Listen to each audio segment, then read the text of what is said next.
Hola, soy el doctor Jorge Agrimo Vázquez, pediatra del área ambulatoria del Hospital Garrahan.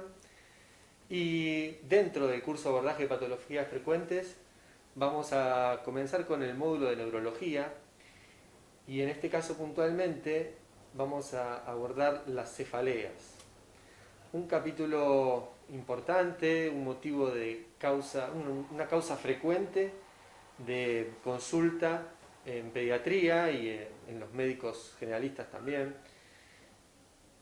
Para ello vamos a hacer una entrevista donde abordaremos las causas más frecuentes, los exámenes complementarios, el tratamiento, y tenemos un desafío importante que es en pocos minutos transmitir cómo vamos a abordar un paciente pediátrico que consulte con cefaleas. Para este gran desafío contamos con la presencia del doctor Pablo Barbosa, que es un médico referente de la pediatría contemporánea, y vamos a hacerle algunas preguntas. A ver, gracias por aceptar la entrevista. Básicamente la definición es clara. Sí. Ahora, ¿cómo podemos clasificar en forma práctica las cefaleas? Hay diversas clasificaciones, ¿no? Una lo podemos hacer en función del tiempo, que la podemos dividir aguda, subaguda y crónica. Otra puede ser en función de la intensidad de cefalea, leve, moderada o grave. Otra podría ser en función de que sea primaria o secundaria. Y esas son las definiciones más habituales, ¿no? Nosotros en general hablamos cefalea aguda, aquella que en general dura menos de un mes. Cefalea subaguda es aquella que dura entre un mes y 6 a 8 semanas. Y luego cefalea crónica, que a su vez puede ser progresiva o no progresiva, una diferencia. Y la intensidad tiene un componente subjetivo que tiene que ver con la individualidad, ¿no? Pero podemos decir que en general que la cefalea leve no impide las actividades cotidianas, la cefalea grave es invalidante, que le obliga al paciente a no realizar actividad y tener que acostarse, y la moderada es alternante entre algo que puede hacer actividades y en otras que tiene que frenar. Pero el componente subjetivo es muy importante y está en nosotros tratar de desentrañar la intensidad de este dolor en función de la clínica y preguntas dirigidas, ¿no? Entonces yo por ahí quisiera la primera división importante, porque siempre con las cefaleas es un síntoma que siempre entraña temor en los pacientes. Hay patologías, lo que tiene que ver con la cabeza, lo que tiene que ver con el corazón, tiene una connotación especial en el pueblo y en los médicos en general.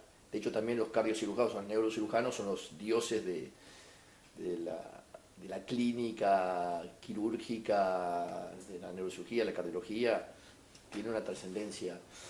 Y nosotros como pediatras también tenemos un problema que los tumores del sistema nervioso es la causa de tumores sólidos más frecuentes en pediatría y se dan en chicos menores de 5 años predominantemente. Entonces eso también entraña cierto miedo. Nosotros estamos en un hospital donde vemos muchos tumores y pensamos que eso es algo relativamente frecuente y por suerte los tumores en pediatría en general son muy raros. A pesar de ser el primer tumor sólido, es muy raro. Pero está en nosotros tratar de desentrañar. Yo digo, un buen pediatra es aquel que descarta primero lo más grave y urgente y luego lo más frecuente. Entonces, tratando de descartar lo grave y urgente, tenemos que descartar síntomas de cefaleas secundarias, anomalías estructurales, metabólicas que podamos identificar.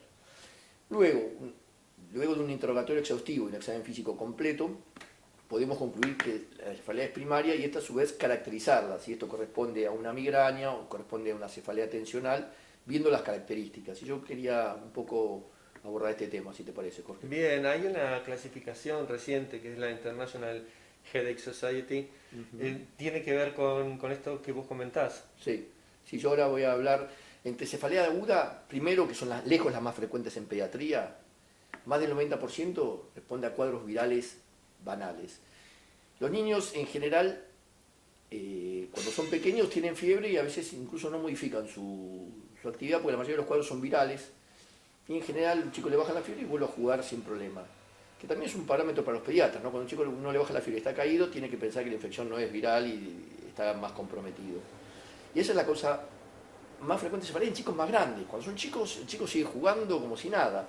Y hay que advertirle esto a los padres, desde el punto de vista pediátrico, que el doctor antes no le olía la cabeza cuando tenía fiebre. Bueno, uno cuando va creciendo se comporta como un adulto.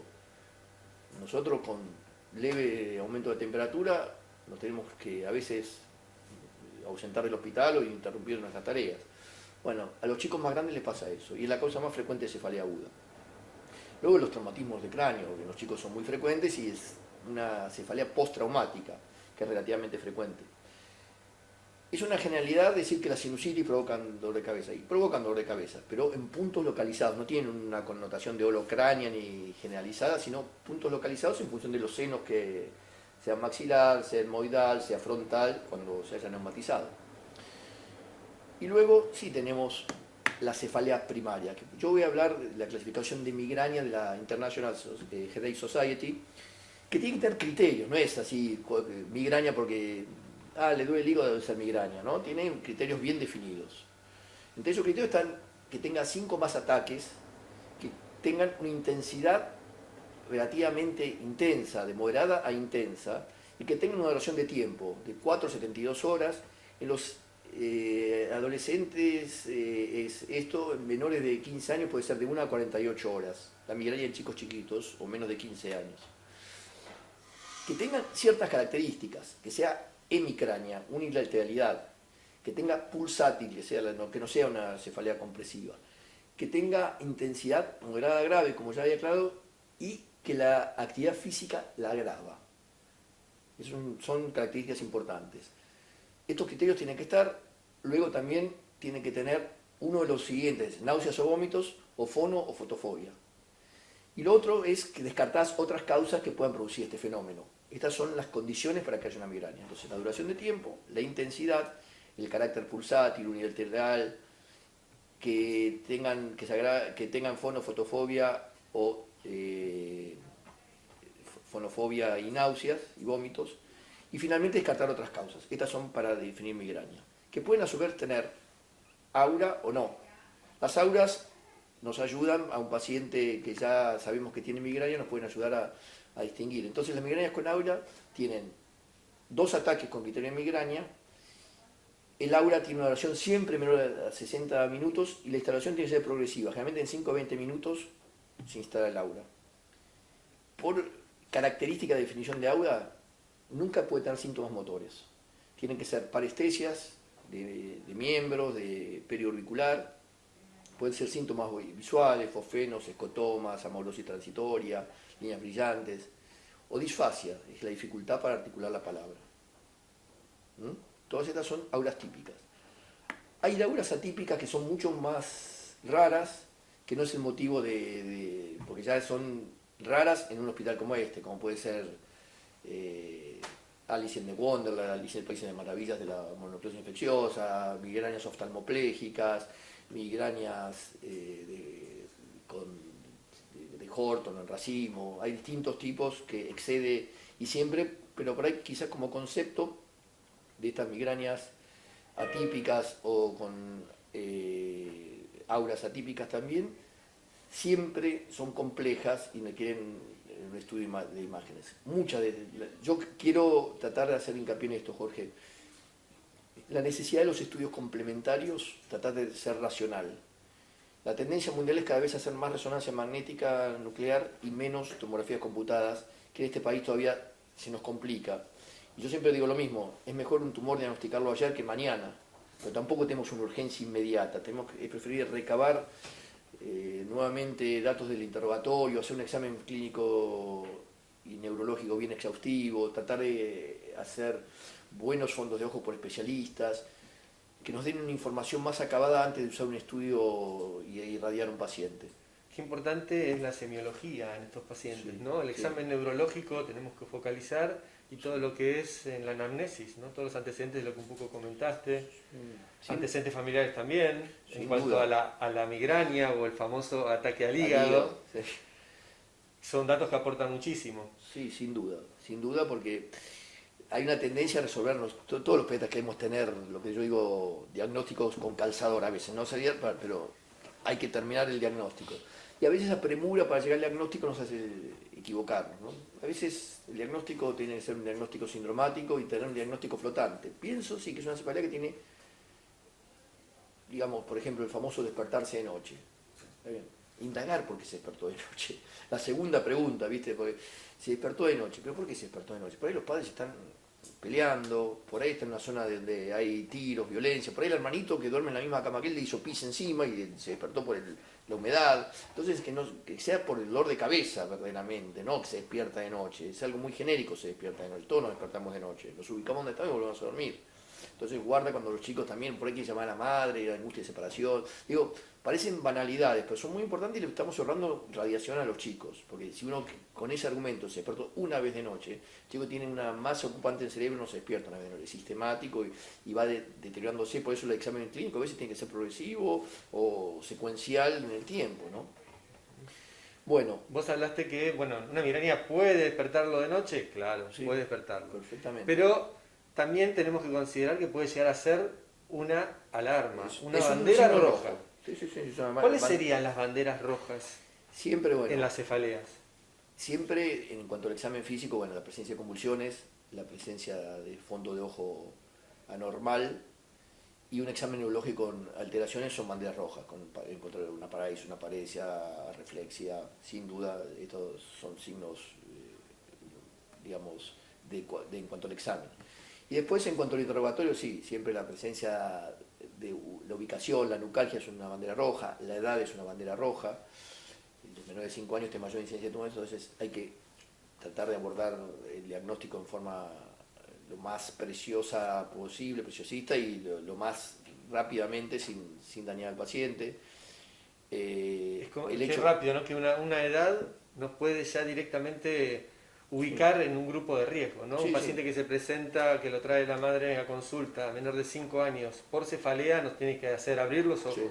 Sí, sobre todo si no encontramos las causas más frecuentes, ¿no? Claro. No tiene alguna infección banal, no tiene, bueno, descartamos meningitis, descartamos encefalitis, y sigue con cefalea. Si a eso le sumás una ubicación en la nuca, si a eso le sumás que el chico se va deteriorando neurológicamente, o cada vez tiene irritabilidad o características, o aumenta con la maniobra de Valsalva, bueno, si bien hay migrañas en menores de 1 año, el diagnóstico de migraña en general es en edades más avanzadas, pero bueno, es una variante que hay que tenerla en cuenta también. Yo trato de llegar lo mejor posible al diagnóstico y ante la duda siempre hay que ubicarse a favor del paciente. Es preferible tomarte un tiempo y solicitar una resonancia magnética nuclear que irradiarlo hoy que no nos va a dar tanta información. Incluso por después la definición. Yo estoy pensando en algo de fosa posterior, es mucho mejor hacer una resonancia que hacer una tomografía por los artefactos propios del método, ¿no? Entonces yo para terminar quería definir cefalea tensional, la diferencia con migraña, que de la misma Sociedad Internacional de Cefalea nosotros eran 5 episodios, estos son más de 10, y que cumplan características que son contrapuestas a la de migraña. El dolor va de más o menos de 30 minutos a 7 días puede durar, es decir, que tiene mayor extensión. La intensidad es menor, es leve a moderada la cefalea tensional. Es holocraniana, en cincha generalmente, frontal, porque tiene que ver con la contractura de la aponeurosis epicránea. No tiene, digamos, ni carácter pulsátil, el otro tenía la migraña semicránea pulsátil, esto es cefalea opresiva, en cincha, la intensidad dijimos que leve moderada, no aumenta con la actividad física, al contrario, la actividad física, según la actividad física la mejora, nadar, hacer yoga, a diferencia del migrañoso que se tiene que acostar y evitar la luz, la luz en general no le molesta, no tiene ni náuseas, ni vómitos, ni fono, ni fotofobia. Y ya te decía, tiene que ver con esta hipersensibilidad de la aponeurosis epicráneo-galea, y puede ser episódica, infrecuente, frecuente o muy frecuente o crónica según la característica del estrés que le esté provocando. Porque esto es un círculo que se reverbera, muchas veces tienen trismus, tienen bruxismo, tienen cosas de tensión que si no se modifican, esto se perpetúa en el tiempo, ¿no? Cada vez más frecuentemente, el uso de pantallas, el uso en esta época de cuarentena ni hablemos, es muy frecuente de ver. Un diagnóstico que no hacemos los pediatras es la anquilosis de articulación temporomandibular, que también es causa de cefalea tensional, ¿no? Entonces yo quisiera cómo encarar el tema a nivel de urgencia. Nos llega un chico con cefalea, entonces primero a la guardia. si el dolor es generalizado, localizado. Indagar un interrogatorio bien exhaustivo, antecedentes familiares es muy importante en el caso de los migrañosos, también en el caso de tumores. Hay enfermedades que predisponen a tumores del sistema nervioso, como pueden ser la facomatosis, esclerosis tuberosa, NF1. Entonces uno puede orientarse y tener, si viene un chico de cefalea que tiene un von Recklinghausen, es distinto que un huésped normal. El examen neurológico que sea completo. Nosotros hacemos reflejos, y ¿viste? No tomamos sensibilidad, no tomamos la fuerza muscular, no hacemos pruebas cerebelosas. El examen neurológico se reduce a veces a los reflejos. Tiene reflejo, está bien, y por ahí tiene el cerebelo tomado. Entonces, ser en eso exhaustivo y ser ordenado. Todos los pares craneales, todos los distintos aparatos y sistemas, ver el sistema piramidal, el sistema extrapiramidal, ver el cerebelo, ver el sistema periférico. Me parece que eso es importante, es un orden mental que nos da tranquilidad si está bien.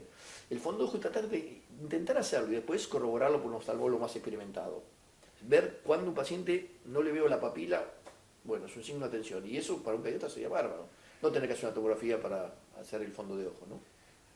Resulta importante, ¿no? Y por ahí quizás el problema del fondo de ojo es que a nivel general uno no está tan capacitado en una guardia para hacer un fondo de ojo. Quizás vos considerás que tendría que haber un entrenamiento específico en el tema, en la medicina general y en la pediatría también, sí, ¿no? Yo creo que nosotros tenemos la suerte de tener neurocirujano de guardia, tener hospitales cerca que podrían llegar a ser en caso de un fondo de ojo. Igualmente no lo usamos a veces, hacemos tomografía para ver si el paciente no tiene hipertensión endocraniana y luego punzarlo. Eso es un algoritmo que yo trato de, precisamente lo otro, yo creo que vamos a hacer mejor el fondo de ojo en la medida que lo hagamos, tener un entrenamiento teórico y luego práctico, ¿no? Para ver, por lo menos yo no digo que diagnostiquemos una uveitis o diagnostiquemos una cordioretinitis, pero sí si la papila es normal o no.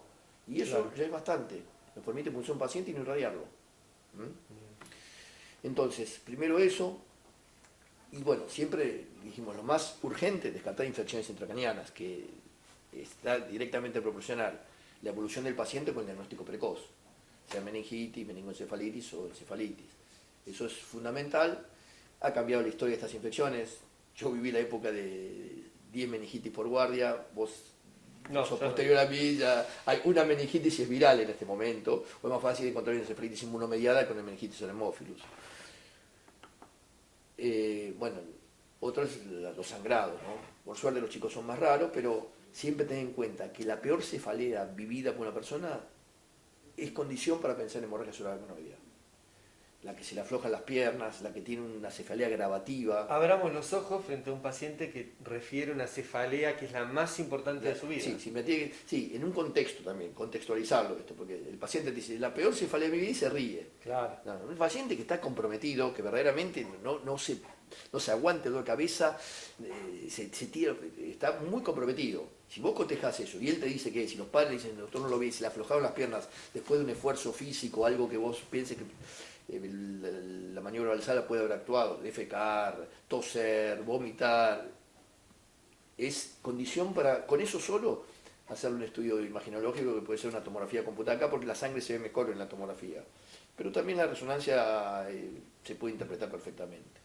Eso tenerlo en cuenta. Después, ese es el fantasma, porque después, si el paciente tiene una CB, vamos a tener examen neurológico, que se traduzca en el examen neurológico. Esto es analizar el síntoma y valorar digamos, todo lo acompañante dicho por el paciente, es decir, no subestimarlo ni sobreestimarlo, tratar de darle la real jerarquía a esto. Con todo eso ya es condición para hacer imagen.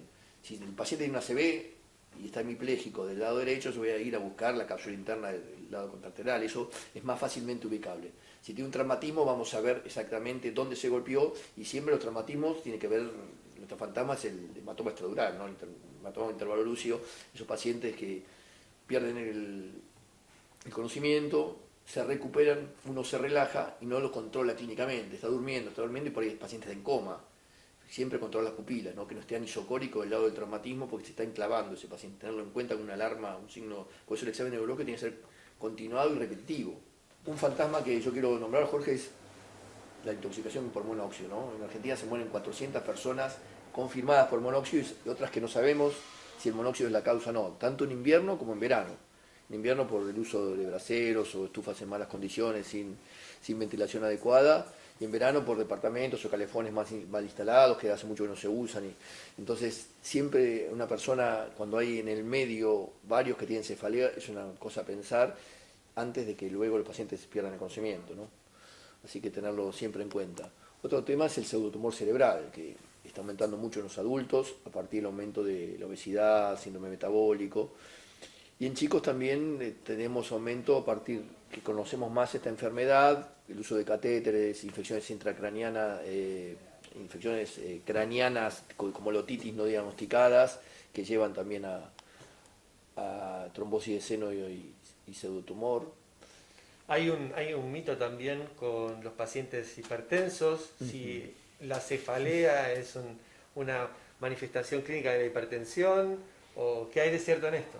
No, en general nosotros lo que vemos es que el paciente, a partir de la cefalea, que puede ser secundaria a infecciones virales, como dijimos, o también una cefalea tensional, una migraña, se le toma la presión y encontramos la presión alta.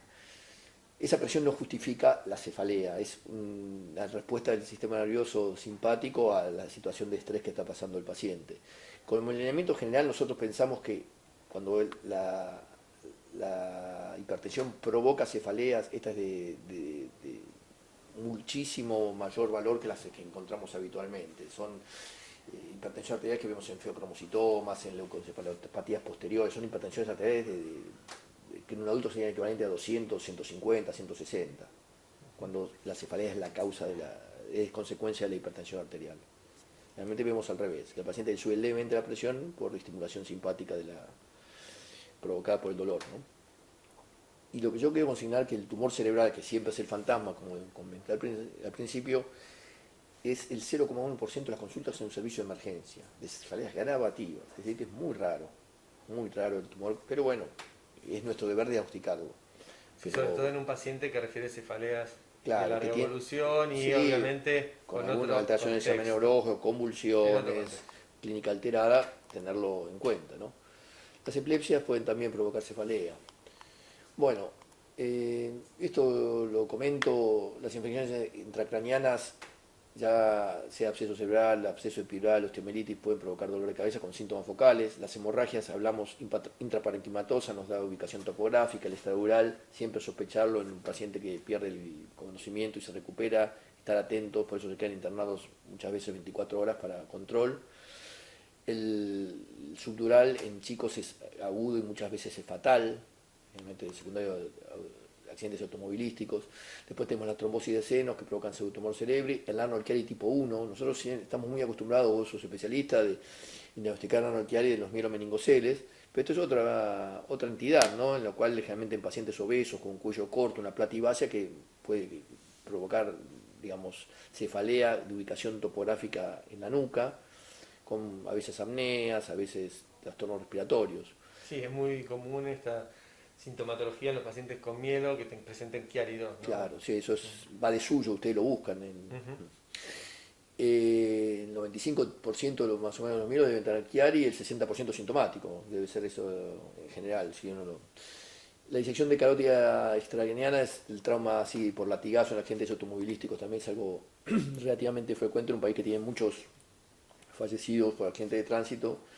Yo siempre cuento que por 4 accidentes de personas que se mueren, 200 quedan secueladas y 800 internaciones. Es una cosa que nos ayudó la pandemia es a disminuir los accidentes de tránsito, ¿no? Sí. Al circular menos.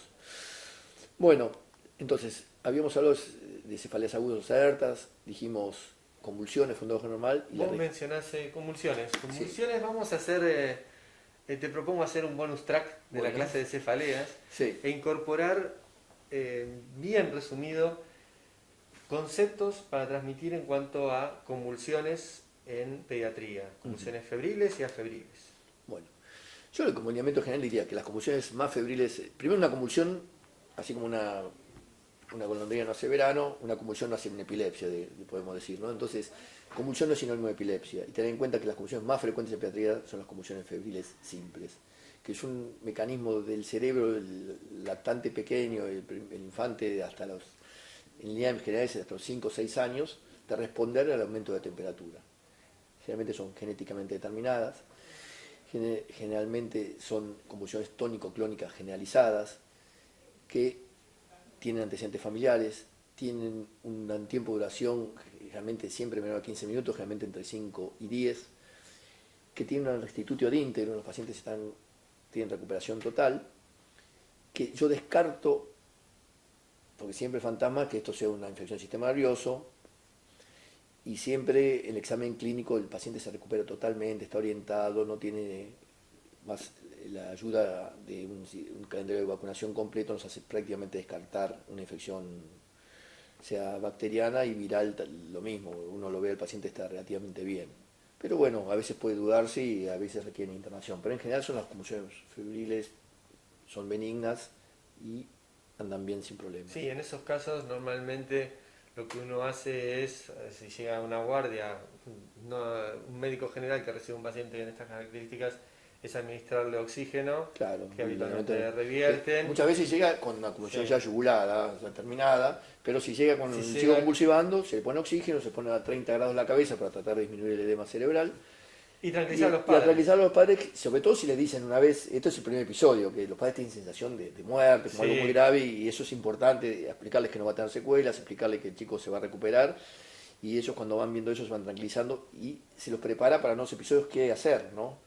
Realmente sacarles si están con chupetes, chupetines, caramelos en la boca, tratar de sacárselo, bueno, tratar de evitar que se golpeen, envolverlos en una sábana mojada o algo y llevarlos al centro más cercano a su domicilio, porque es bastante angustiante quedarse esperando hasta que cese la convulsión, porque aparte uno piensa que es una convulsión siempre y luego se puede prolongar.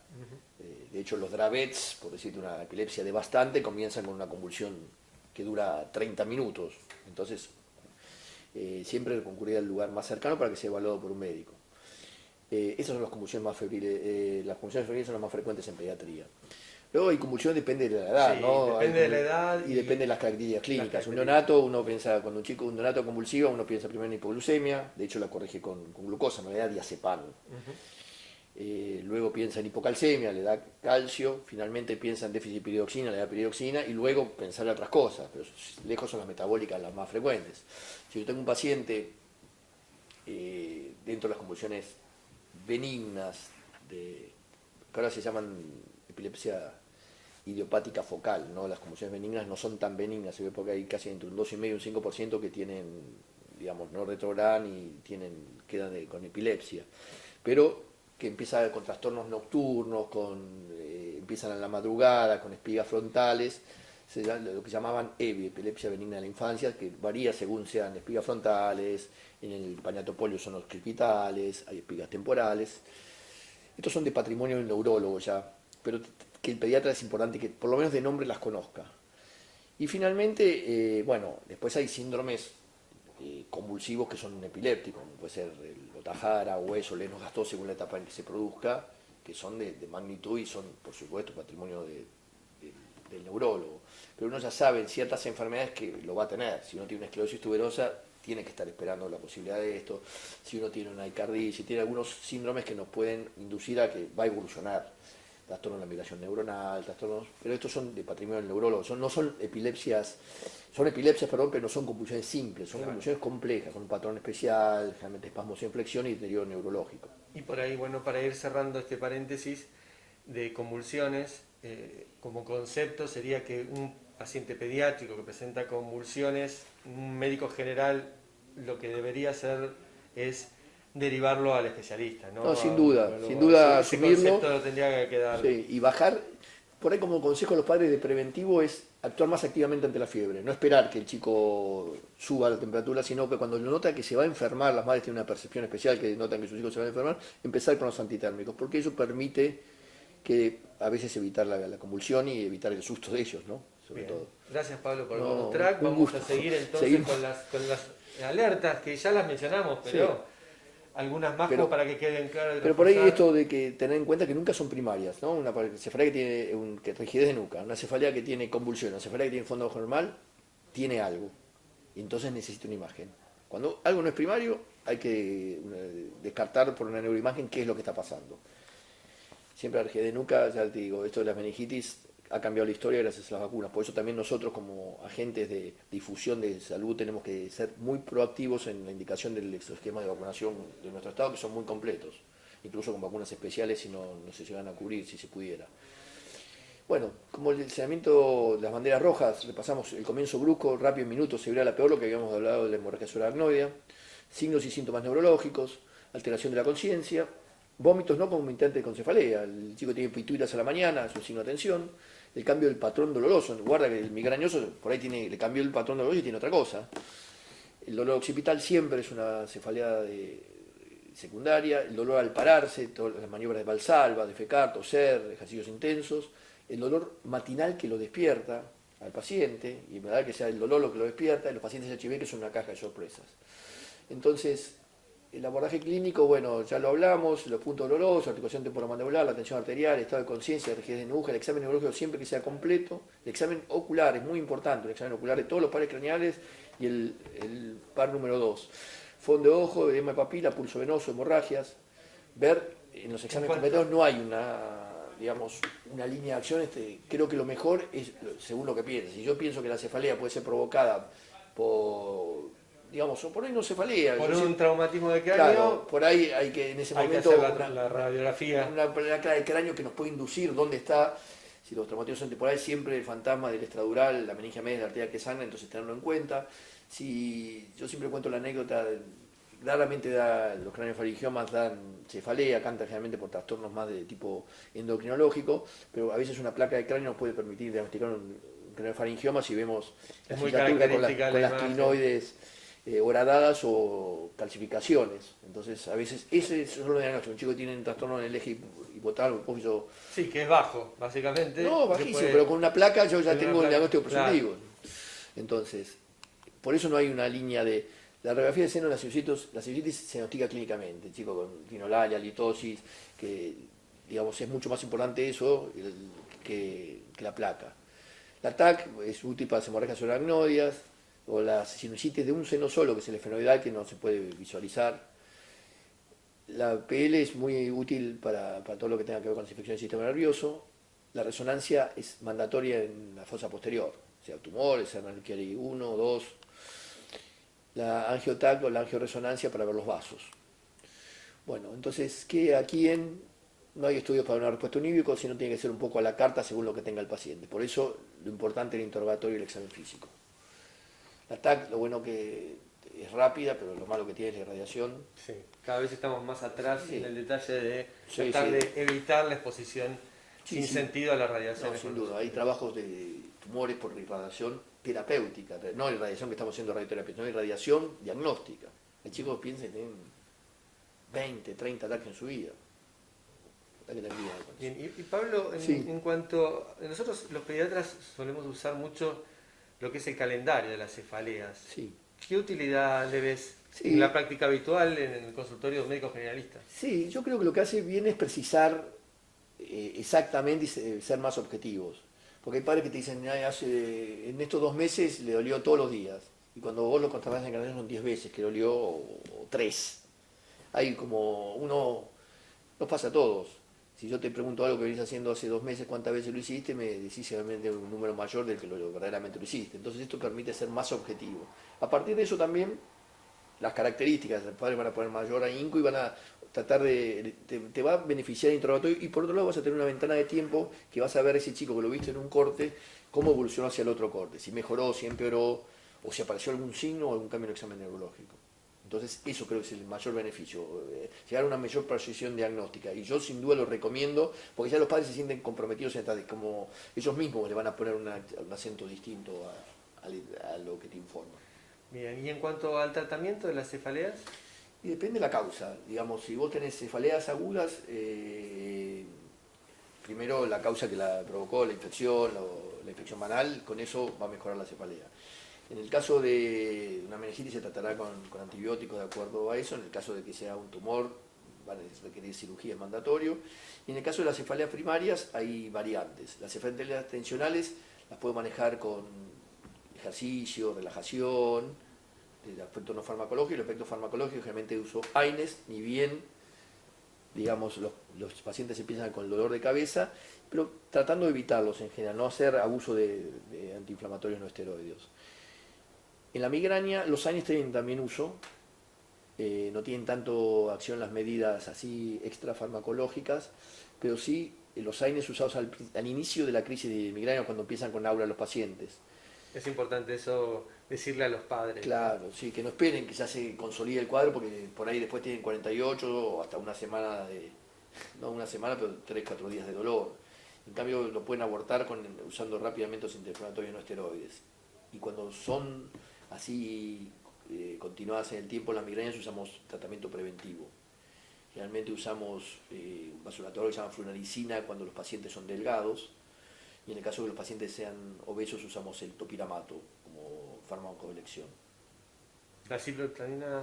La ciprofloxacina se usaba antes, ahora viste, se comenzó a usar como un estimulante del apetito y por eso también se usa en pacientes delgados, ¿no? Al igual que la flunarizina. Tal cual. Bueno, Bueno, Pablo, te agradezco mucho la cantidad de conceptos que vertiste en tan poco tiempo y para ir concluyendo, entonces, podemos decir que el dolor de cabeza es una causa frecuente de consulta al pediatra, que es importante jerarquizar este síntoma siempre cuando el niño refiere cefalea. Es de buena práctica indicar a los padres el uso correcto de los analgésicos si la cefalea es ocasional y si el dolor de cabeza se hace frecuente hay que volver a consultar. El esfuerzo diagnóstico debe estar dirigido entonces a diferenciar entre causas primarias y secundarias de cefalea, como mencionó Pablo. El fondo de ojo es una parte del examen físico indispensable ante la presencia de este síntoma. Tenemos que buscar banderas rojas. Solo los dolores de cabeza con examen neurológico anormal o pautas de alarma que surjan en el interrogatorio necesitan una neuroimagen como concepto. Y cuando la presunción diagnóstica es una causa primaria, se debe intentar detectar y tratar los factores desencadenantes. El tratamiento de las cefaleas migrañosas y tensionales se basa en analgésicos para la crisis aguda, terapia preventiva, como mencionó Pablo, cuando es frecuente o crónica, y tratamiento conductual, aplicándose similares principios y en cuanto a medicamentos también para ambos. Con esto damos por cerrado. ¿Quieres hacer algún comentario extra? Como pediatras, busquemos, digamos, vayamos a descartar lo grave, pero pensemos que la mayoría de las cefaleas son benignas. No hay que nos vamos a equivocar mucho si pensamos que todos son tumores. Pensar que tenemos muchas más posibilidades que no sean tumores. Y por eso insisto tanto en esto ser preciosista en el interrogatorio y en el examen clínico, para usar la bala de oro, ¿no? Por suerte, lo lindo de ser pediatra es que tenemos que dar más buenas noticias que malas. Bien, muchas gracias Pablo y nos reencontramos en el próximo módulo del curso. Gracias.